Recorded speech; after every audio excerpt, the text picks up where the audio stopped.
Hello students. आज हम पढ़ेंगे solution chapter class 12 chemistry chapter number 1। Solutions is a homogeneous mixtures of two और more substances. Solution क्या है? एक होमोजेनियस मिक्सचर है दो या दो से ज्यादा अधिक सब्सटेंसेस का, जिसमें जो है अगर हम बात करते हैं सबसे पहले एक सॉल्यूशन लेते हैं शुगर प्लस वाटर। दो सब्सटेंस हैं इसके अंदर, इसको मिक्स करेंगे तो हमें मिलेगा sugar solution. Sugar solution sugar solution में जो है शुगर जो है हमारे पास वो क्या है, लेस क्वांटिटी में है, और वाटर जो है वो लार्ज क्वांटिटी में है। या फिर आप कह सकते हो कि शुगर को किस में डिसॉल्व किया गया है, वाटर में डिसॉल्व किया गया है, तो वाटर ऑलरेडी क्या होगा, वो लार्ज क्वांटिटी में रहेगा। तो स्मॉल क्वांटिटी वाला जो कंपोनेंट है उसको हम क्या बोलते हैं, उसको बोलते हैं हम सोल्यूट। और जो लार्ज क्वांटिटी वाला कंपोनेंट है उसको क्या बोलते हैं, सॉल्वेंट। तो सॉल्वेंट प्लस सॉल्यूट इज जो बनता है वो हमारा क्या बनता है, सॉल्यूशन। तो सॉल्यूशन क्या है, होमोजेनियस मिक्सचर्स है टू और मोर सब्सटेंसेस का, जिसमें कि the component present in the large quantity is called solvent, और जो दो component present in the lesser quantity is called solute. तो हमने जो अभी शुगर और प्लस वाटर बताया है, शुगर क्या है, सॉल्यूट है, और वाटर क्या है, सॉल्वेंट है। सिमिलर और बहुत सारे एग्जांपल हो सकते हैं हमारे पास, कि अगर हम कहें कि salt plus water, ethanol plus water. In solution में सॉल्ट यहाँ सॉल्यूट है, इसमें इथेनॉल यहाँ सॉल्यूट है, वाटर दोनों में क्या है, सॉल्वेंट है। देन अगर हम बात करते हैं type of solution, type of solutions depends करते हैं कि वो सॉल्वेंट किस नेचर का है। सॉल्वेंट जो है वो आपका किस नेचर का है, सॉल्वेंट किस स्टेट का अलाई करता है। तीन स्टेट्स है मैटर की, जो कि है सॉलिड, लिक्विड और गैस। अब उसमें जो सॉल्वेंट है वो आपका वो अगर सॉलिड है तो सॉलिड टाइप ऑफ सॉल्यूशन में वो सॉलिड सॉल्यूशन कहलाएगा। सॉलिड सॉल्यूशन कब कहलाएगा, जब क्या होगा, सॉल्वेंट सॉलिड होगा। सॉल्वेंट कैसा होना चाहिए, सॉलिड होना चाहिए। अगर वो हम करें बात लिक्विड सॉल्यूशन की, तो लिक्विड सॉल्यूशन में भी सेम ही रहेगा, कि लिक्विड सॉल्यूशन में उसकी जो स्टेट होगी सॉल्वेंट की वो कैसी रहेगी, लिक्विड स्टेट रहेगी। सॉल्वेंट की कैसी स्टेट रहेगी, लिक्विड स्टेट। हमने ऊपर तीन एग्जांपल दिए हैं अभी, ये दिए गए sugar plus water, salt plus water, ethanol plus water. Sugar plus water में भी देखो ध्यान से, वाटर लिक्विड स्टेट में, यहाँ भी वाटर लिक्विड स्टेट में, वाटर लिक्विड स्टेट में। इन द सेंस हम कह सकते हैं ये तीनों के तीनों क्या है, लिक्विड सॉल्यूशन के एग्जांपल्स हैं। क्या है, लिक्विड सॉल्यूशन के एग्जांपल्स हैं। बट अगर हम बात करें सोल्यूट, सोल्यूट क्या कहेगा, सोल्यूट तीनों में से कोई सा भी हो सकता है। सोल्यूट में आ सकता है, हो सकता है कि वो सॉलिड हो, लिक्विड हो, गैस हो। आगे हम टेबल डिस्कस करते हैं। तो टाइप ऑफ सॉल्यूशन में सॉल्यूट और प्लस सॉल्वेंट की कुछ एग्जांपल के साथ डिस्कस किया हुआ है, जिसमें मैंने अभी बोला था टाइप ऑफ सॉल्यूशन उसी तरीके के नेचर्स में है जैसे गैसेस सॉल्यूशन है तो सॉल्वेंट कैसा रहेगा, गैस रहेगा। लिक्विड सॉल्यूशन है तो सॉल्वेंट कैसा रहेगा, लिक्विड रहेगा। और सॉलिड सॉल्यूशन है तो आपका सॉल्वेंट सॉलिड रहेगा। इसमें एग्जाम्पल काफी इंपोर्टेंट है, सॉलिड वाले के एग्जाम्पल आपको ज्यादातर याद रखने होंगे। ठीक है, gas in gas mixture of oxygen and nitrogen. Gas in gas में कौन सा है, mixture of oxygen and nitrogen. Then liquid in gas, chloroform mix with the nitrogen gas. Solid plus gas, camphor in nitrogen gas. ये भी काफी important example है, camphor in nitrogen gas, जो कि गैसेस सॉल्यूशन का, जिसमें सॉल्यूट क्या है, सॉल्यूट है, और गैस क्या है, सॉल्वेंट है। लिक्विड सॉल्यूशन, लिक्विड सॉल्यूशन में गैस इन लिक्विड वाला है, oxygen dissolve in water. Liquid in liquid वाला जो होगा वो हमारा इथेनॉल, इथेनॉल इन वाटर, जो कि हम ऊपर अभी लिखे थे पिछली बार, अभी एग्जांपल दिया था। Then solid plus liquid, glucose dissolve in the water. Solid plus liquid में तो हमारे पास क्या हो सकता है, सॉल्ट वाटर हो सकता है, शुगर वाटर हो सकता है, एटसेट्रा। बहुत सारे एग्जांपल इसमें बन सकते हैं। सॉलिड सॉल्यूशन में सॉलिड प्लस गैस, जिसमें हाइड्रोजन इन पैलेडियम काफी इंपॉर्टेंट है, ये हम ऑर्गेनिक केमिस्ट्री में काफी यूज करेंगे फॉर रिडक्शन पर्पज, क्योंकि ये रिड्यूसिंग एजेंट है। Then liquid plus solid, mercury mix with sodium, amalgam of mercury with sodium, और सॉलिड प्लस सॉलिड जो होगा वो होगा copper dissolve in gold. Copper जो है किसमें डिजोल्व हो जाता है? गोल्ड में। Some important terms and definition. Terms जो है इस चैप्टर में छोटी छोटी डेफिनेशंस हैं। ये चैप्टर बेसिकली ज्यादातर जो है न्यूमेरिकल बेस्ड है, इसमें हम फॉर्मूले पढ़ेंगे और उसके न्यूमेरिकल्स करने वाले हैं। मिक्सचर्स, जब दो या दो से ज्यादा सब्सटेंस जो है वो केमिकली नॉन रिएक्टिंग मिक्स होते हैं, मतलब कि आपस में एक न्यू प्रोडक्ट नहीं बनाते हैं, वो उसी में मिक्स हो जाते हैं, that is a mixture. Mixture दो टाइप के होते हैं, एक हेट्रोजीनियस और एक होमोजीनियस। बट होमोजीनियस डिस्कस करेंगे, रीजन क्या है? क्योंकि हम सॉल्यूशन पढ़ रहे हैं, सॉल्यूशन एक क्या है? होमोजीनियस मिक्सचर है। होमोजीनियस मिक्सचर वो होता है जिनकी कंपोजिशन क्या है? यूनिफॉर्म या सेम होती है, ठीक है, पूरे सॉल्यूशन में। सॉल्यूशन की डेफिनेशन हम बता चुके हैं अभी भी आपको कि होमोजीनियस मिक्सचर है टू और मोर सब्सटेंस का at least one component is liquid solution, लिखा हुआ है आपको। देन सॉल्वेंट लार्ज क्वांटिटी में प्रेजेंट होता है और जो सॉल्यूट है वो स्मॉल क्वांटिटी में प्रेजेंट होता है। पहला हमारा जो है मास परसेंटेज। मास परसेंटेज क्या होता है? मास परसेंटेज हम सिंपल निकालते हैं कि कोई भी क्या है, कंपोनेंट है हमारे पास, एक सॉल्यूशन है, सॉल्यूशन में लिखा हुआ है यहाँ पर कि 10% ग्लूकोज इन वाटर। इसका मतलब क्या है कि 10 ग्राम ग्लूकोज जो है वो 90 ग्राम वाटर में डिजोल्व किया है। कैसे पता लगा? कि जो भी कंपाउंड हमारे पास, जो भी सॉल्यूशन बन रहा है, तो हमारे पास फॉर्मूला बनता है कि mass of component divided by total mass of solution, total mass of solution into 100। तो फॉर्मूला सिंपल है कि मास ऑफ कंपोनेंट में जिसका भी हम परसेंटेज निकालेंगे, mass of component upon total mass of solution into 100। Formula same है जैसे कि मार्क्स की परसेंटेज हम निकालते हैं, हम आउट ऑफ 100 में से हमारे 50 मार्क्स आए तो हम कैसे निकालते हैं, उसको कैसे कैलकुलेट करते हैं? 50 upon 100 into 100, that is a 50%। Same यहाँ पर मास डब्ल्यू बाई डब्ल्यू, मीनिंग है कि दोनों, मतलब सॉल्यूशन का भी मास है और जिस कंपोनेंट का निकालना है उसका भी मास। वॉल्यूम परसेंटेज में दोनों के वॉल्यूम में फॉर्मूला बिल्कुल सेम है कि volume of that component upon volume of solution into 100। Then इसके बाद आता है हमारा mass by volume percentage. Mass by volume percentage में भी सेम ही रहेगा बिल्कुल, बस ये डिस्कस रहेगा इसमें, सॉरी चेंजेस रहेगा कि इसमें जो कंपोनेंट है उसका मास रहेगा और सॉल्यूशन जो है वो हमारा उसका वॉल्यूम यूज करेंगे। It is a mass of solute dissolve in the 100 ml of solution. Same formula रहेगा। पार्ट्स पर मिलियन पीपीएम। पीपीएम कहाँ यूज करते हैं? इसका यूज जब होता है जब सॉल्यूट जो है बहुत कम क्वांटिटी में होता है। पीपीएम, हम ज्यादातर इस पीपीएम वर्ड को जो है पॉल्यूशन में देखते हैं, या फिर हम देखते हैं वाटर में कंटेमिनेंट जो प्रेजेंट होते हैं उनकी कंसंट्रेशन को चेक करते हैं। बहुत सारी चीजों में हम देखते हैं, पर जब उस समय में पीपीएम का यूज किया जाता है जब क्या कहते हैं कि क्वांटिटी जो है उसकी बहुत कम हो, वेरी स्मॉल। तो पार्ट्स पर मिलियन में number of parts of component divided by total parts of all component into 10 की पावर 6।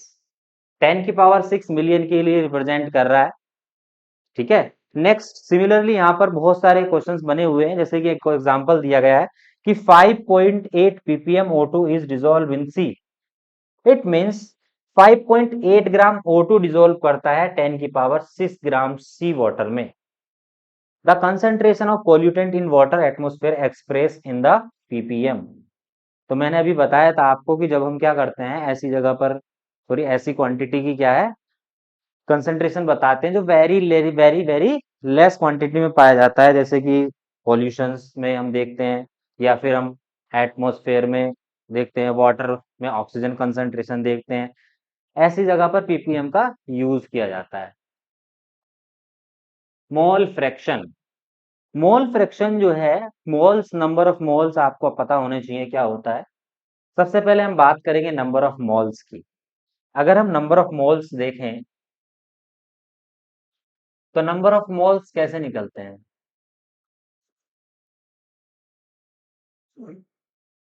तो नंबर ऑफ मोल्स होंगे given mass upon molar mass. ये हमारे नंबर ऑफ मोल्स निकलेंगे। अब मोल फ्रैक्शन क्या है कि जो भी कंपोनेंट्स जो भी सॉल्यूशन बना रहे हैं उनका जो है मोल्स की जो मोल्स है उसकी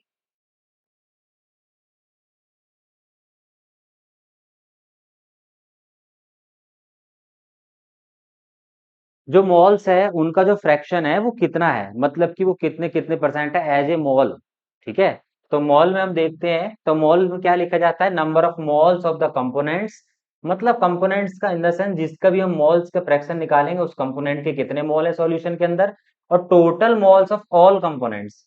अब जैसे दो कंपोनेंट्स हमारे पास हैं ए और बी, मतलब ए प्लस बी हमारा सॉल्यूशन बना रहे हैं, तो ए के मोल्स क्या होंगे एन ए, और बी के मोल क्या होंगे this.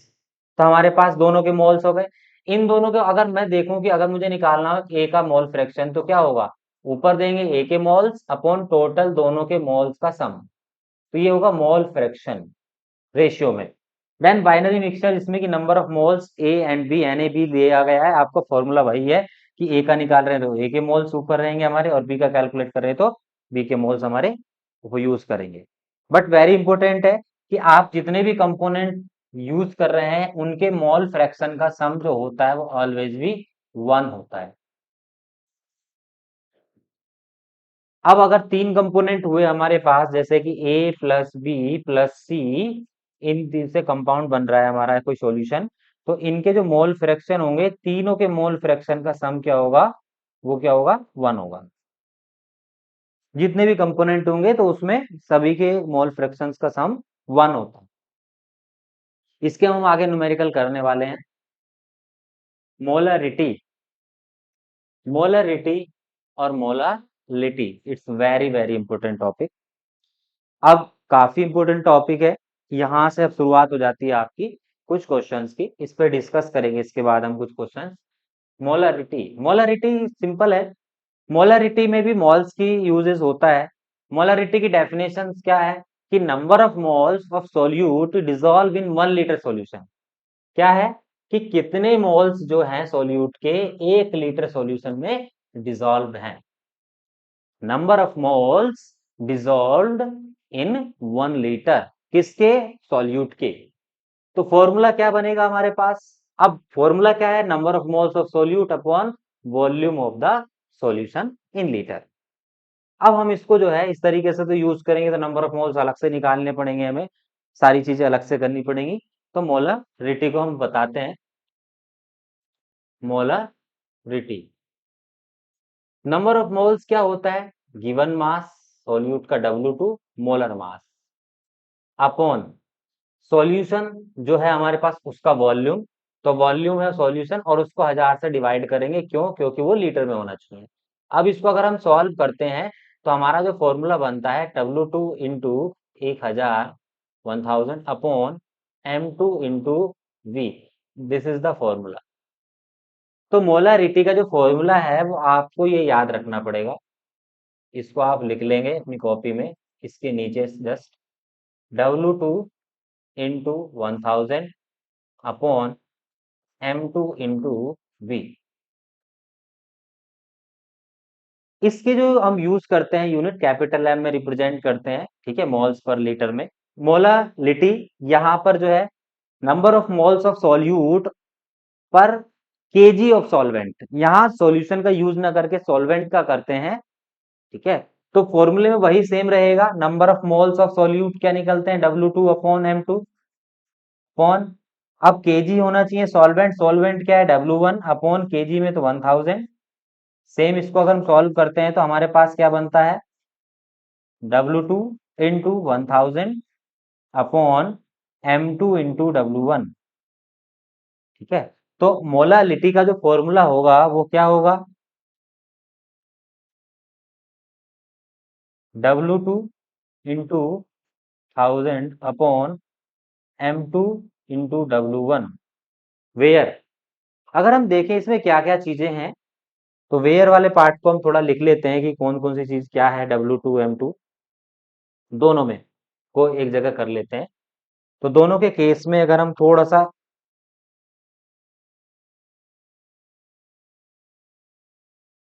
W2 mass of solute,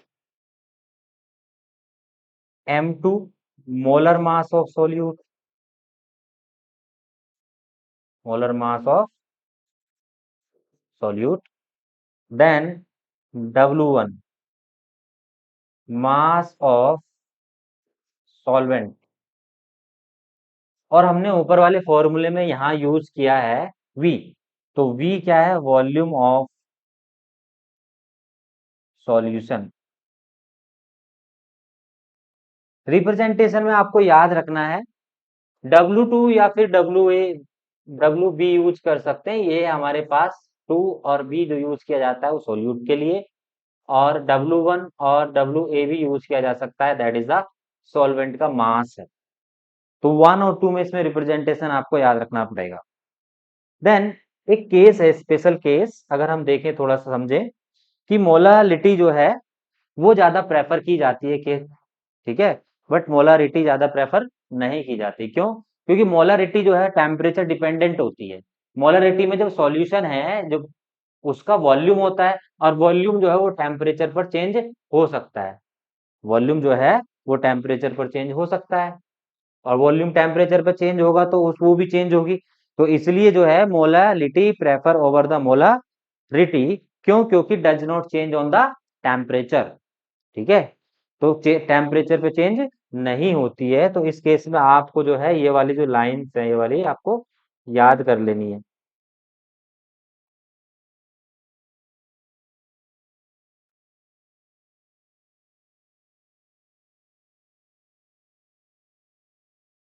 इसको आपको लिख लेना है।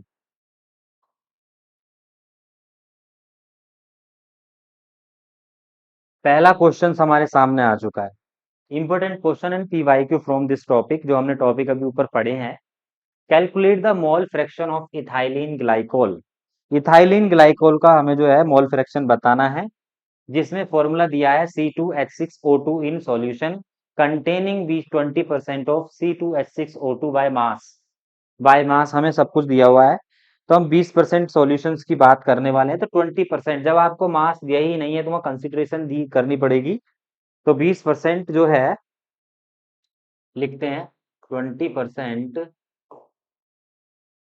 ऑफ C2H6O2 मीन्स, इसका मतलब क्या है? इसका मतलब है कि 20 ग्राम है हमारे पास क्या, इथाइलिन ग्लाइकोल C2H6O2 इन 80 ग्राम वाटर, ठीक है। अब आपको यहाँ ये भी नहीं लिखा कि किसमें है, जब आपको क्या है सॉल्वेंट नहीं दिया होता है तो यूनिवर्सल सॉल्वेंट का यूज करते हैं। यूनिवर्सल सॉल्वेंट हमारा वाटर होता है। क्वेश्चन में गिवन ही नहीं है कि सॉल्वेंट क्या है, सिर्फ दिया गया है इथाइलिन ग्लाइकोल को जो है डाला गया है एक सॉल्यूशन में, जो कि सिर्फ 20% है। तो जब आपके पास कोई सॉल्वेंट नहीं होगा तो उस केसेस में हम यूनिवर्सल सॉल्वेंट का यूज करेंगे। अब मोलर मास निकालते हैं दोनों का। तो मोलर मास कितना होगा इसका, molar mass of ethylene glycol,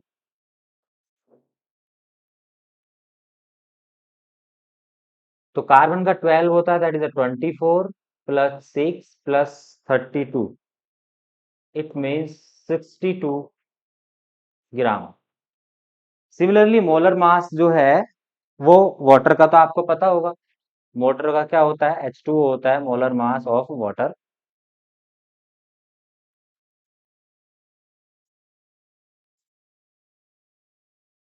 2 plus 16 18 gram.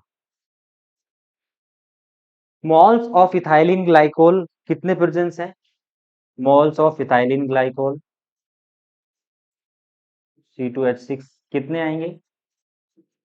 Given mass हमारे पास कितना दिया गया है, 20 ग्राम है, और टोटल हमारे पास प्रेजेंट है 62 ग्राम, मतलब कि मोलर मास 62 ग्राम है। तो इसको हम कैलकुलेट करते हैं 10/31, 10/31, 31 से डिवाइड करेंगे तो एक बार तो जाएगा नहीं, फिर 0 100, फिर 3 टाइम्स 93, फिर बचेगा कितना 7, 2 टाइम्स, फिर 2 टाइम्स, तो हमारे पास इतने मोल हो गए। नेक्स्ट हमारे पास वाटर के मोल्स निकालते हैं। Moles of water.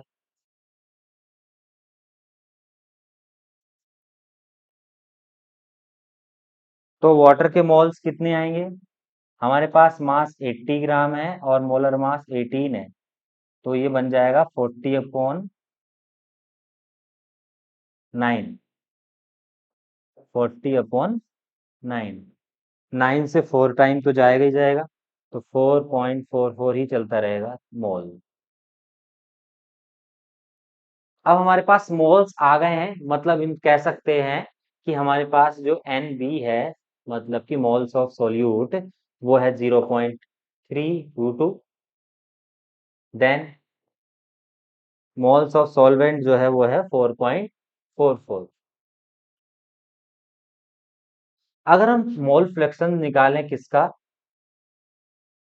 Ethylene glycol का ही पूछा है, तो कितना आएगा? उसके मोल्स होंगे 3.22। देन 4.44 प्लस 0.322, कैलकुलेट कर लेते हैं। 0.322 डिवाइडेड बाय, अब इनको सम करेंगे तो क्या आएगा?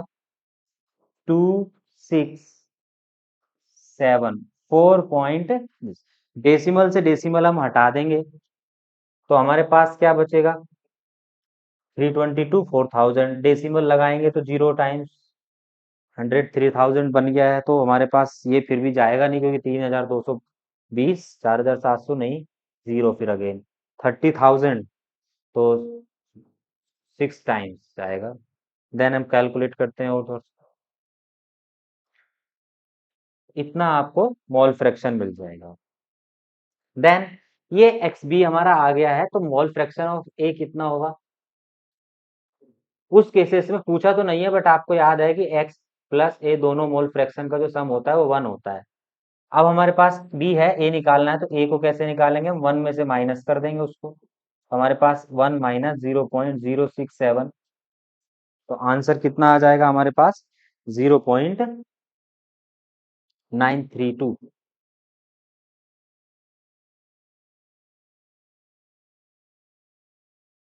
ये इसको जो है 1 मिनट, इसमें बन जाएगा यहाँ पे 3, और यहाँ भी 3 हो जाएगा, और ये 9। ये हमारा आंसर आ जाएगा। क्लियर हुआ? कोई डाउट है? चलो, इसको स्क्रीनशॉट ले लो। नेक्स्ट क्वेश्चन दिया गया है, solution of glucose in water is labelled as a 10% by weight, what would be the molality of solution? Molality पूछिए यहाँ पर आपको।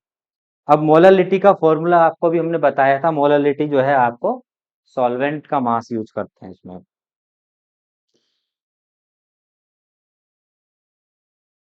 सबसे पहले गिवन पे फोकस करते हैं। Solution glucose in water level 10% by water.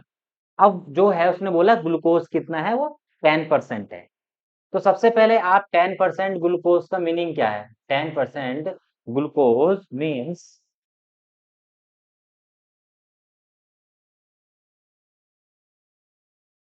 क्या है? 10 ग्राम ग्लूकोज। 10 ग्राम ग्लूकोज है इन 90 ग्राम ऑफ वाटर।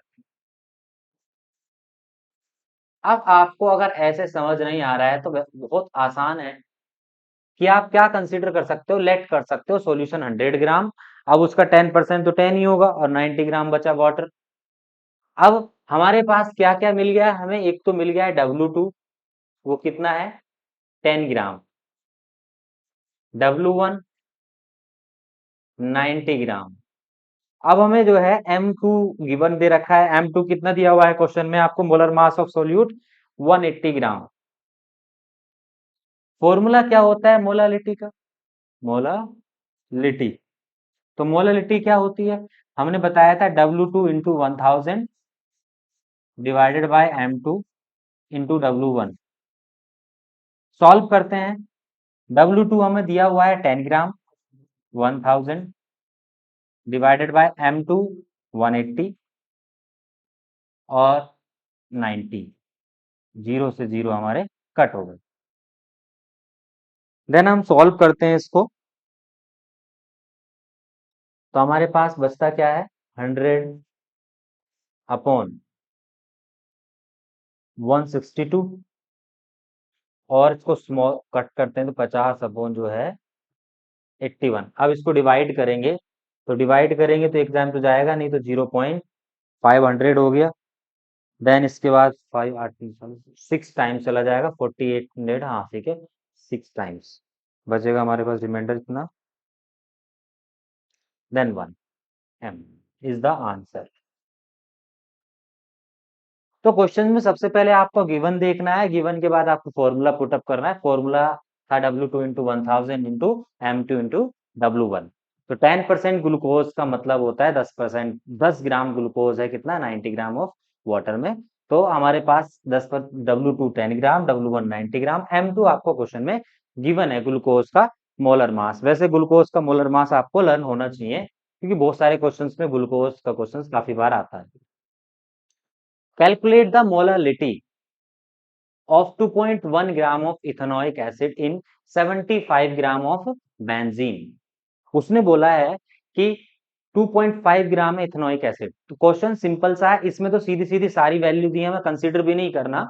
अब सबसे पहले तो आपको दिया है W2, कितना है W2, 2.5 ग्राम, क्योंकि इथेनॉइक एसिड जो है वो हमारा क्या है, सोल्यूट है।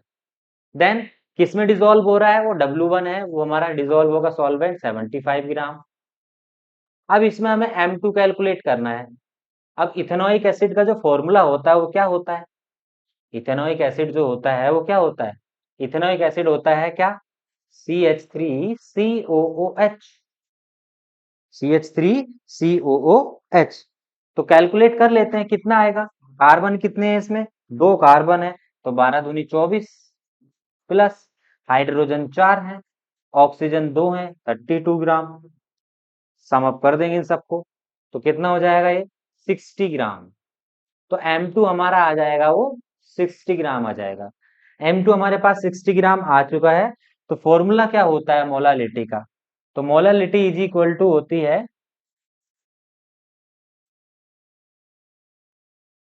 W2 into 1000 upon M2 into W1।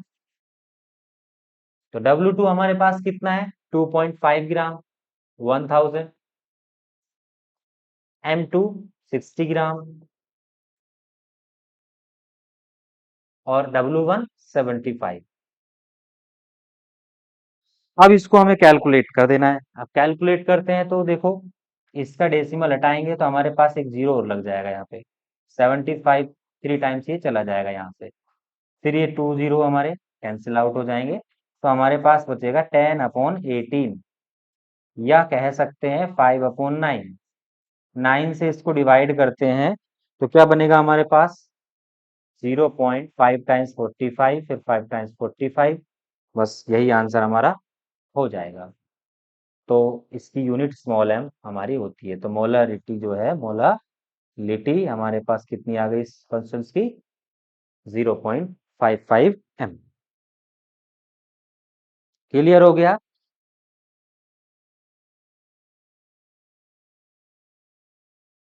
अब बात करते हैं फोर्थ क्वेश्चन जो है, कैलकुलेट द मोलारिटी। अब यहाँ दिया गया है आपको, मोलारिटी दी गई है, सॉरी कैलकुलेट करने के लिए मोलारिटी है, व्हेन ऑफ 9.8% W/W, मतलब कि weight by weight solution H2SO4, if density of solution is the 1.02 gram ml। अब यहाँ जो है सबसे ज्यादा जरूरी है, आपको डेंसिटी का रोल भी आएगा नजर, क्यों, क्योंकि आपको मोलारिटी में वॉल्यूम चाहिए होता है, और वॉल्यूम जो निकलेगा वो डेंसिटी से निकलेगा। तो ये वाला जो क्वेश्चन है वो काफी इंपॉर्टेंट क्वेश्चन है, ये फोर्थ क्वेश्चन, क्योंकि इसमें जो है मिक्स वैल्यूज हैं, इसमें हमें निकालना पड़ेगा। सबसे पहले तो हम कैलकुलेट करते हैं।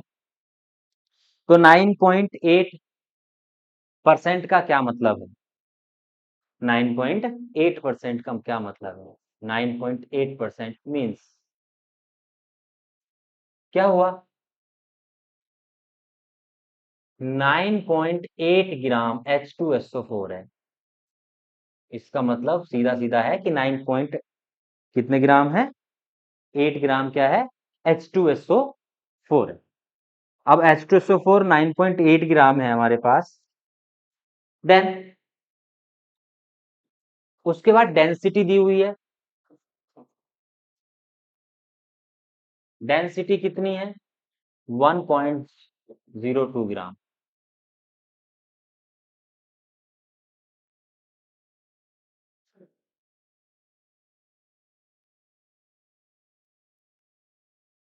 हमें डेंसिटी ये दी हुई है। तो डेंसिटी होती क्या है, डेंसिटी होती है mass upon volume, mass upon volume. अब हमें जो है वॉल्यूम चाहिए होगा, डेंसिटी तो दे रखी है, अब मास हमारे पास है या नहीं है।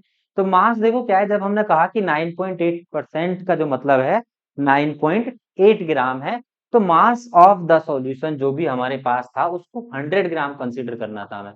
लेट मास जो है ऑफ सॉल्यूशन जो है वो कितना है 100 ग्राम। अब डेंसिटी हमारे पास 1.2 ग्राम 1.02 है, मास हमारे पास 100 है, वॉल्यूम हमें निकालना है, तो वॉल्यूम इज इक्वल टू कितना आ जाएगा 100 अपॉन 1.02। इसको एज इट इज यहीं रख लो। कैलकुलेट करने में अभी क्या है, हम फॉर्मूले में पुट करेंगे किसके, मोलारिटी के। तो वॉल्यूम हमारे पास है W2, तो W2 हमारे पास है, W2 कितना है 9.8। M2, M2 हमें गिवन है, तो M2 कितना है, कितना M2 98 ग्राम। तो मोलारिटी का फॉर्मूला क्या होता है, मोलारिटी होती क्या है W2 into 1000 divided by M2 into V। W2 है 9.8 ग्राम, 1000, M2 हमारे पास 98 है, इंटू वॉल्यूम हमने भी निकाला 100 अपॉन 1.02। इससे इसको कैंसिल आउट करेंगे तो ये 10 टाइम्स जाएगा, ठीक है। अब क्या है 1.02 ऊपर मल्टीप्लाई में चला जाएगा ये हमारे पास, तो ये बन जाएगा कितना 1000 इंटू 1.02 अपॉन 10 इंटू 100। 10 इंटू 100 1000 से कैंसिल हो जाएंगे, ठीक है। तो हमारे पास जो आंसर आएगा वो कितना आएगा 1.02 एम। तो मोलरिटी आ गई हमारी 1.02।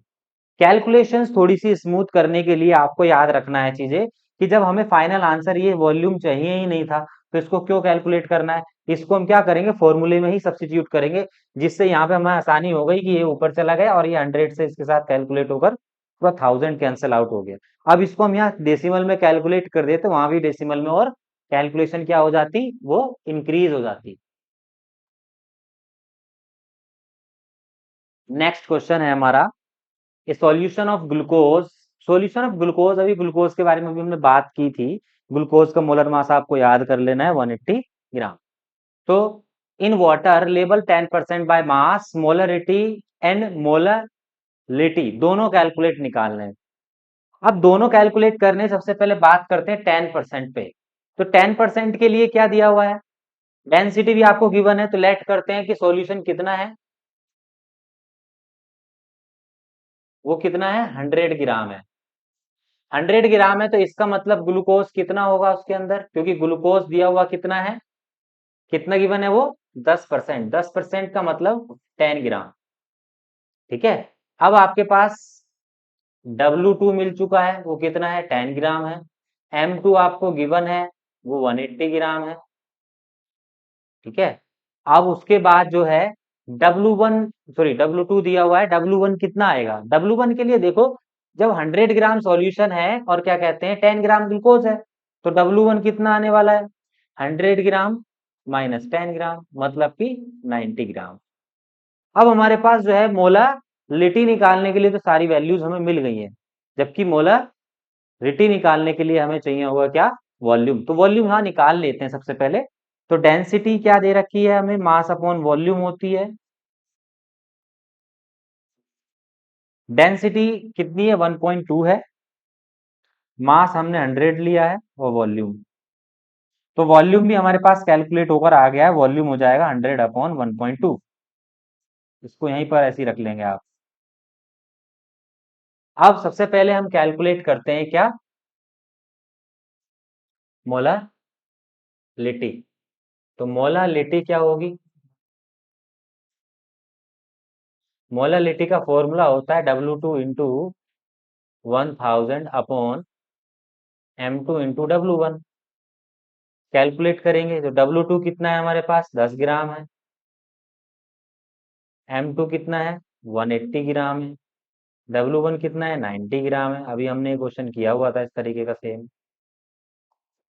ठीक है, तो 100/162। तो इसको क्वेश्चंस को हमने भी कैलकुलेट पीछे किया था। कितना आंसर आएगा हमारा इसका? तो 0.6।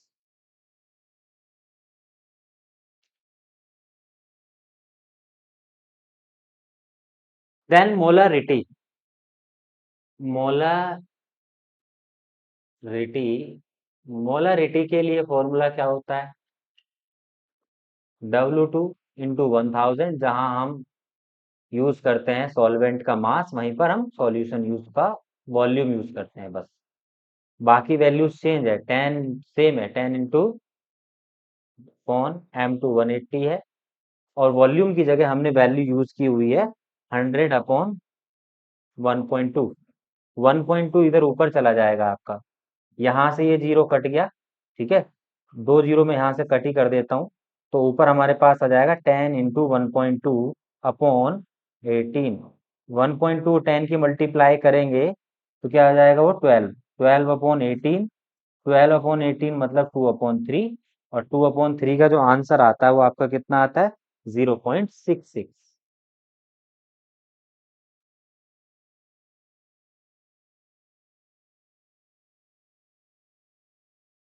क्लियर है?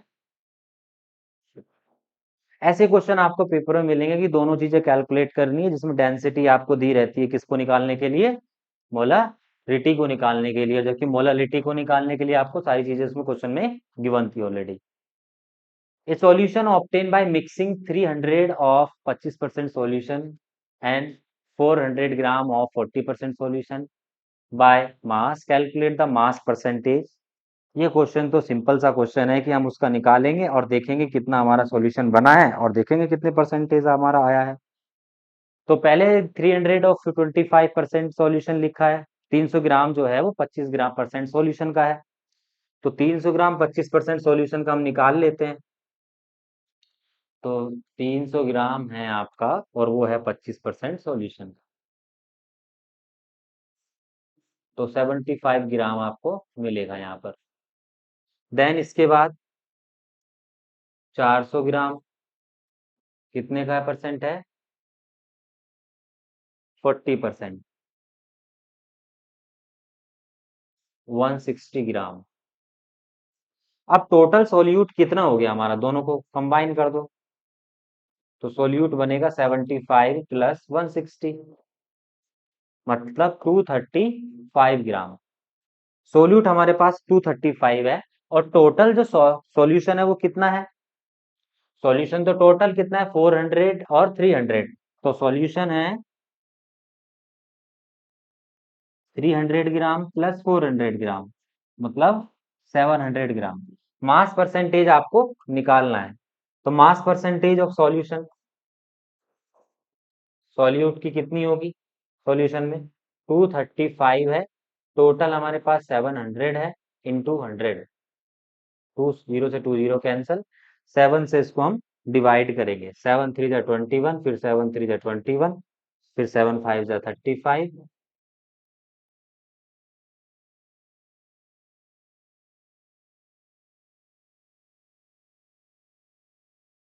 Sample of drinking water was found to be contaminated by chloroform CHCl3 by label of contamination of 15 ppm. Express this in percent mass percentage and साथ में डिटरमाइन करना है मोलालिटी।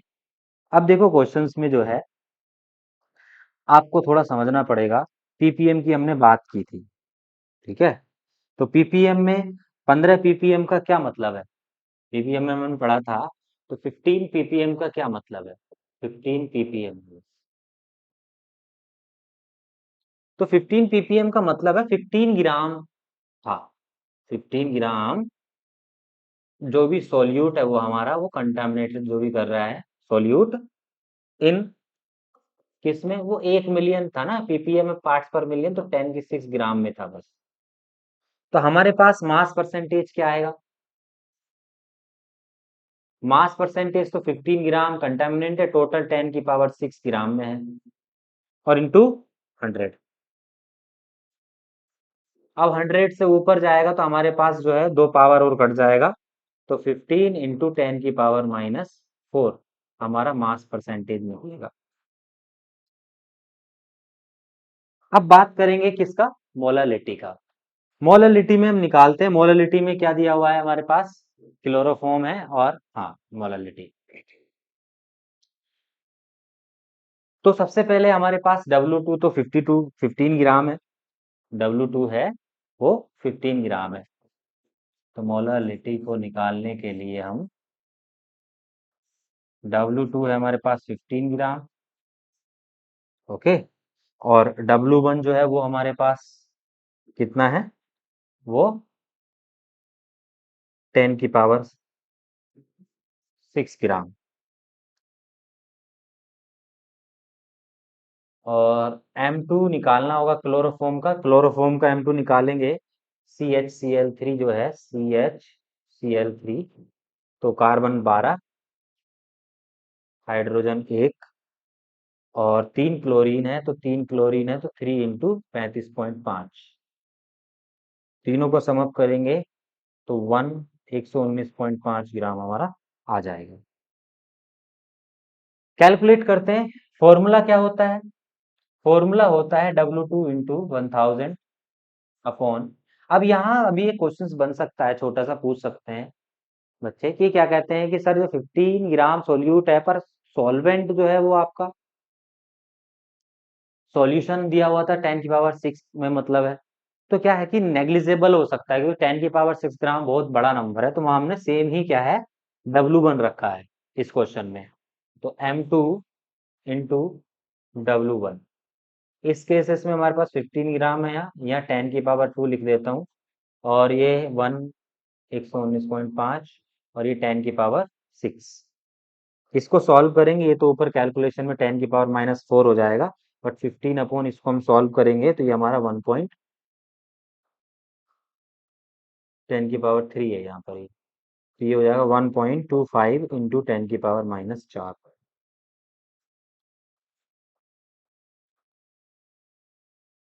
तो आज के लिए हमारा ये जो टॉपिक है, पहला टॉपिक हमारा हो गया है, जिसमें कुछ टर्म्स हमने पढ़ी, ठीक है, मास परसेंटेज, मोल फ्रैक्शंस, मोलारिटी, मोलालिटी, और पीपीएम का भी हमने क्वेश्चंस डिस्कस किया है।